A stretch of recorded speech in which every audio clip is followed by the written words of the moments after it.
अस्सलाम वालेकुम जी फ्रेंड्स। आज का जो हमारा टॉपिक है वो है resonating structure of benzene molecule. Okay, ये हमारे पास इनऑर्गेनिक का टॉपिक है। चूँकि हमने इनऑर्गेनिक केमिस्ट्री की सीरीज स्टार्ट की हुई है जिसमें हमने इन तमाम टॉपिक्स पर पिछली वीडियोज़ में बात कर ली हुई है। ओके, अगर आप लोगों को ये टॉपिक्स आते हैं तो बेस्ट है, अपने टीचर से या किसी यूट्यूब से समझे हो तो बेस्ट है। अगर नहीं आते तो इनके जो लिंक्स होंगे वो इंशाल्लाह रहमान डिस्क्रिप्शन में मिल जाएंगे।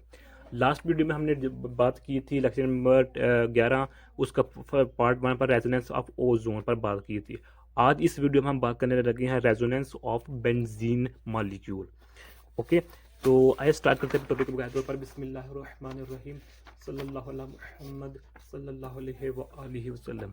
सबसे पहले देखें कि हमें रेजोनेंस का पता होना चाहिए कि रेजोनेंस कहते किसे हैं। तो इसको हमने लास्ट वीडियो में स्टडी किया था। देखें, ये देखिए हमारे डेफिनेशन लिखी हुई है रेजोनेंस की।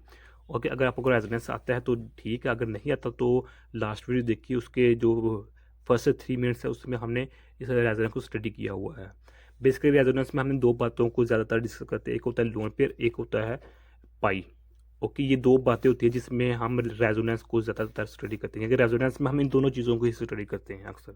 ये दो डेफिनेशन लिखी हुई है, एक ये डेफिनेशन है, एक ये डेफिनेशन है रेजोनेंस की। ओके, तो अब देखें कि जो हमारे पास रेजोन रेजोनेटिंग रेजोनेटिंग ये एन है, resonating structure of benzene molecule. अब हमारे पास देखें बेंजीन क्या होता है। बेंजीन है molecule has following possible two structures. अब ये दो स्ट्रक्चर हैं बेंजीन के, या बेंजीन को हम इस तरह डिनोट करते हैं या बेंजीन को हम इस तरह डिनोट करते हैं, यानी कि इसके जो पॉसिबल जो दो हमारे पास स्ट्रक्चर्स हैं ना वो ये हैं। ओके हो गया, किसके?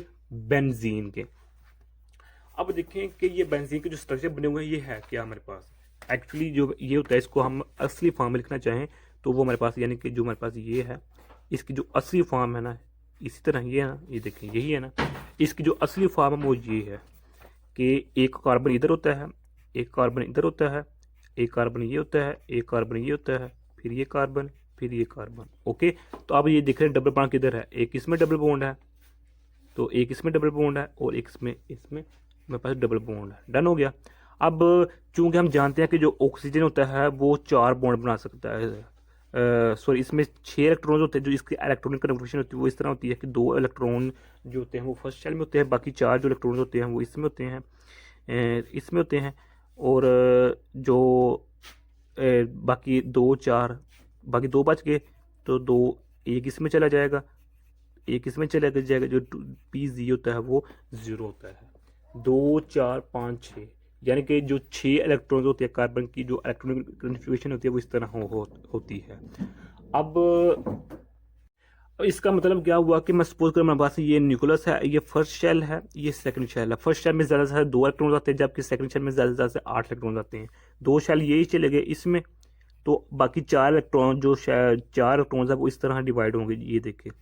ओके, तो देखें कि हिसाब से इसका क्या मतलब हुआ कि कार्बन जब किसी के साथ, किसी भी एटम के साथ रिएक्ट करना चाहेगा तो वो 4 बॉन्ड्स बनाएगा। कितने? 4 बॉन्ड्स बनाएंगे। आप डन हो गया। आप देखें कि कार्बन ने इसके साथ कितने बॉन्ड बनाए हैं? 2, इसके एक ये 3 है। जो बाकी होगा जो चौथा वो हाइड्रोजन होगा, इधर भी हाइड्रोजन होगा, इधर भी हमारे पास हाइड्रोजन होगा। ओके, सबके पास जो हमारे पास हाइड्रोजन होंगे। अब देखें 1 2 2 2 4, 2 1 3 4, ये इसकी भी 4 मुकम्मल है, इसकी भी 4 मुकम्मल, 2 इसकी, ये हो गए 1 4 मुकम्मल, इसकी भी 4 मुकम्मल है, 1 2 2 2 4 हो गए, इसकी भी 4 मुकम्मल है बॉन्ड, 1 2 ये है, 1 ये 3 4 मुकम्मल हो गए। इसमें 2 इसके हैं, एक ये भी 4 जगह, हर कार्बन इसमें जो अपने आप को स्टेबल किए हुए हैं। ये एक्चुअली स्ट्रक्चर ये होता है, इसको हम इस फॉर्म में लिखते हैं। ओके हो गया। अब ये देखिए यही हिसाब किताब इधर है। अब ये लिखा हुआ है the above 2 structures are called contributing और resonating structures of benzene molecule, यानी कि इन दोनों जो स्ट्रक्चर लिखे हुए हैं इनको हम कंट्रीब्यूटिंग स्ट्रक्चर कह सकते हैं या रेजोनेटिंग स्ट्रक्चर का नाम भी दे सकते हैं। ओके, अब देखिए जो जिधर जिधर हमारे पास डबल बॉन्ड है उसमें जब हमारे पास लेंथ होती है वो 1 होती है, 134 यानी कि 134 टंगस्टन डिस्टेंस होती है। जबकि जो हमारे पास सिंगल बॉन्ड में जो हमारे पास यानी कि इस यहाँ यहाँ और यहाँ, जहाँ जहाँ सिंगल बॉन्ड उसमें हमारे पास जो डिस्टेंस होता है वो होता है 154 154 टंगस्टन होता है। डन हो गया। अब ये लास्ट पे पॉइंट देखिए, ये लास्ट बहुत हैरान पॉइंट हैरान करने वाला है कि these forms are not exist in reality, यानी कि जो हमारे पास जो दो फॉर्म्स हमने बनाई हुई हैं ये हकीकत में ऐसा नहीं होता, बिल्कुल नहीं होता, हकीकत में इनका कोई वजूद नहीं है। ओके, इसको का हम कहते हैं रेजोनेटिंग स्ट्रक्चर बेंजीन का, ये दोनों रेजोनेटिंग स्ट्रक्चर है। अब हम बात करते हैं कि इसी बेंजीन मॉलिक्यूल के हाइब्रिड स्ट्रक्चर पर, ये हमारे पास हाइब्रिड स्ट्रक्चर है जो कि एक्चुअली हालत में मौजूद होता है। पहले हम इसको स्टडी करते हैं। सपोज करें हमने जो है ना बेंजीन है, ये मेरे पास बेंजीन है, इस बेंजीन के ऊपर हमने OH लगा लिया, ये अब बन चुका है फेनोल। क्या बन चुका है? फेनोल। ओके, अब इसे हम फेनोल की मदद से, यानी कि ये है तो बेंजीन ही है, लेकिन उसके ऊपर हमने एक सब्स्टिट्यूट लगा दिया, तो जिसकी वजह से ये बेंजीन बन चुका है। अब इस बेंजीन की मदद से हम, यानी कि इस फेनोल की मदद से हम क्या क्या कर सकते हैं, देखें कि इस फेनोल का हम इस तरह लिख सकते हैं सल्लल्लाहु अलैहि मुहम्मद सल्लल्लाहु अलैहि वसल्लम, ये देखें ये है, इसको हम इस तरह लिख सकते हैं। ओके, अब हम जानते हैं जो ऑक्सीजन होता है वो कितने बॉन्ड्स बना सकता है, इसके इलेक्ट्रॉनिक, ये देखें जो हमारे पास लेक्चर नंबर 5 है ना जो हमारे पास, इसी तरीके का ये देखें, ये आप लोगों को अगर आना चाहिए। ओके, मैं पहले भी एक लेक्चर में ये बात कर चुका हूँ कि जो सेकंड ये Aufbau principle, Hund's rule, Pauli exclusion principle और जो इलेक्ट्रॉनिक कन्फर्मेशन 1 2 3 4, जिस स्टूडेंट्स को ये 4 टॉपिक्स आते हैं उसको ऑलमोस्ट केमिस्ट्री समझने में बहुत आसानी हो जाएगी। ये ओके, ये मैंने कह रहा कि आप मेरे ही ये वीडियो देखें, अगर आपको आते हैं ये टॉपिक्स तो बेस्ट है, आप अपने ये टीचर समझे हुए हैं या किसी और यूट्यूबर से समझे हुए हैं तो बेस्ट है। अगर नहीं आते तो इन 4 टॉपिक्स पर को समझ लीजिए पहले। ओके, ये समझ लीजिए बेसिक है, ये बुनियादें हैं, ये पिलर है हमारे पास, ये 4 टॉपिक्स।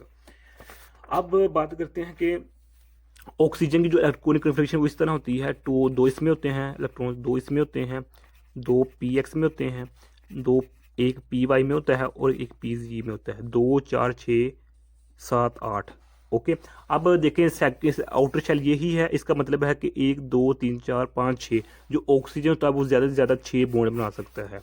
तो ये यहाँ देखेंगे जो हमारे पास ऑक्सीजन है, इधर ऑक्सीजन इसके पास लोन पेयर मौजूद है, ये देखिए, इसका मतलब है 2 4 5 6 ये अपने आप को स्टेबल किए हुए है इधर ऑक्सीजन।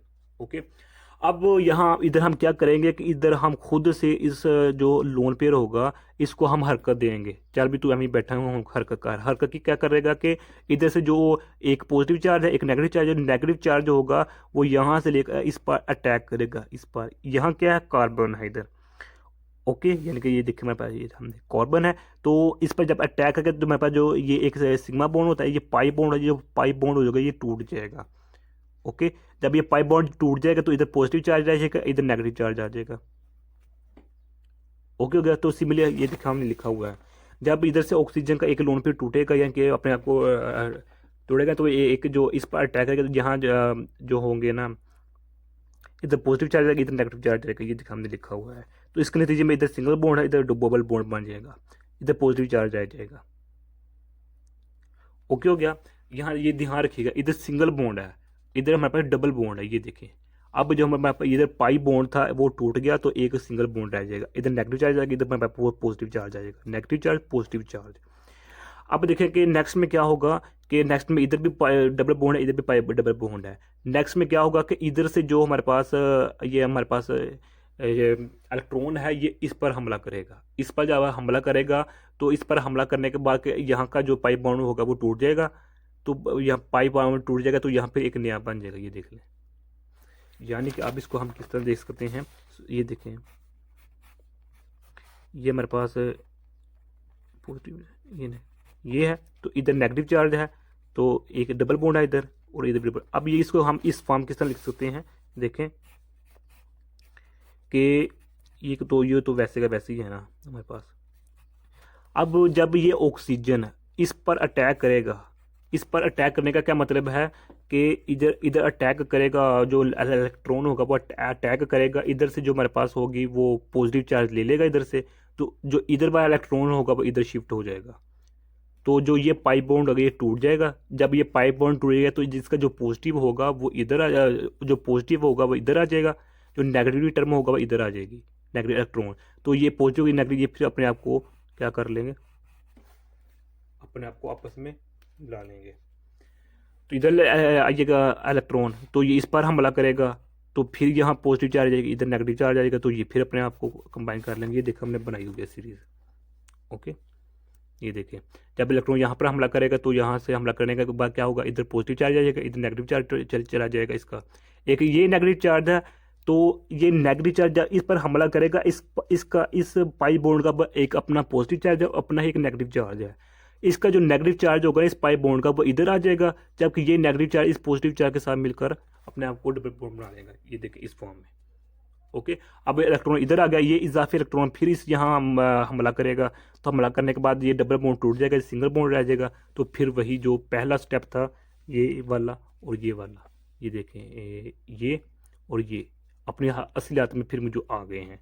बस फ़र्क क्या है कि इधर जो पाई बॉन्ड है वो यहाँ था, अब यहाँ सिंगल बॉन्ड है। इधर सिंगल बॉन्ड था, इधर में पाई बॉन्ड आ चुका है। इधर इधर हमारे पास डबल बॉन्ड था, इधर मेरे पास सिंगल बॉन्ड आ चुका है। इधर मेरे पास सिंगल बॉन्ड था ये वाला, तो अब ये पाई बॉन्ड बन चुका है। ओके, तो अब जो हमारे पास जो ये एरो है, एरो ये क्या शो कर रहे हैं, रेजोनेंस। ये डबल एरो मेरे पास यही शो कर रहे हैं कि ये रेजोनेंस है। अब अपनी बात को मैं कंप्लीट करते हुए नतीजे पर ये आता हूँ कि जो हमारे पास ये जो मुकम्मल ये सीरीज बनाई, इसका क्या मकसद है, ये हमने इसके लिखा हुआ नीचे। The above structure shows that the pi electron cloud of the pi bond is not localized between the specific carbon atom, but it is spread over the all carbon atoms, so it is denoted by dotted lines. अब इसका क्या मतलब है कि जो हमारे पास अगर इस 1 2 3 4 5 1 2 3 4 5 अगर इन 5 डायग्राम्स को मैं यहाँ लिखना चाहूँ तो मैं इस तरह लिख सकता हूँ। ये देखें इस तरह मैं लिख सकता हूँ, ये देखें। ओके, ये है, ये 5 डायग्राम का मजमुआ ये है। ओके, अक्सर आप लोगों ने देखा होगा कि जो बेंजीन होता है उसको हम इस तरह डिनोट करते हैं। ओके, तो वो एक्चुअली इस तरह होता है हमारे पास। अब ये डॉटेड लाइंस क्या कह रही है कि जो हमारे पास होता है ये पाई बॉन्ड, ये हमेशा एक जगह मौजूद नहीं रहता। यानी कि जो ये डबल बॉन्ड हमारे पास ये हमेशा एक जगह मौजूद नहीं रहता, ये डी लोकलाइज होते रहते हैं। यानी इलेक्ट्रॉन और पॉजिटिव चार्ज के दरमियान जो हमारे पास फॉर्मेशन होती है वो बनती रहती है पूरे स्ट्रक्चर के दरमियान। इसलिए हम ये कह नहीं सकते कि जो डबल बॉन्ड होगा वो वाकई इधर है या वाकई इधर है या वाकई इधर है।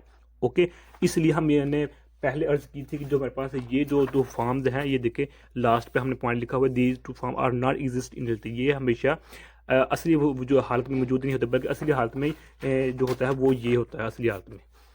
डन हो गया। तो यही आज का मेरा इतना सा टॉपिक था। एक और बात कि इधर हमने ये देखा था कि जो हमारे पास इस डबल बॉन्ड के दरमियान कितना डिस्टेंस होता है 134 टंगस्टन, जबकि सिंगल बॉन्ड के दरमियान कितना डिस्टेंस होता है वो 154। जबकि इस केस में हमारे पास इसके दरमियान भी, इसके दरमियान तमाम यानी कि बराबर होती है, यानी कि वो ऑलमोस्ट होती है 139 टंगस्टन, यानी कि जो लेंथ होती है वो इक्वल होती है यहाँ। ओके हो गया। तो यही आज का हमारा इतना सा टॉपिक। तो मैं उम्मीद करता हूँ आप लोगों को इस वीडियो की समझ आ गई होगी। अगर फिर भी कुछ क्वेश्चन पूछना चाहते हैं तो कमेंट की सूरत में पूछ सकते हैं। अगर आप लोगों ने अभी तक हमारा चैनल पाक MN अकेडमी सब्सक्राइब नहीं किया तो सब्सक्राइब कर दें, लाइक शेयर कर दें। जज़ाकल्लाहु खैर, अपनी दुआ में याद रखिएगा। अस्सलामु अलैकुम व रहमतुल्लाहि व बरकातुहू।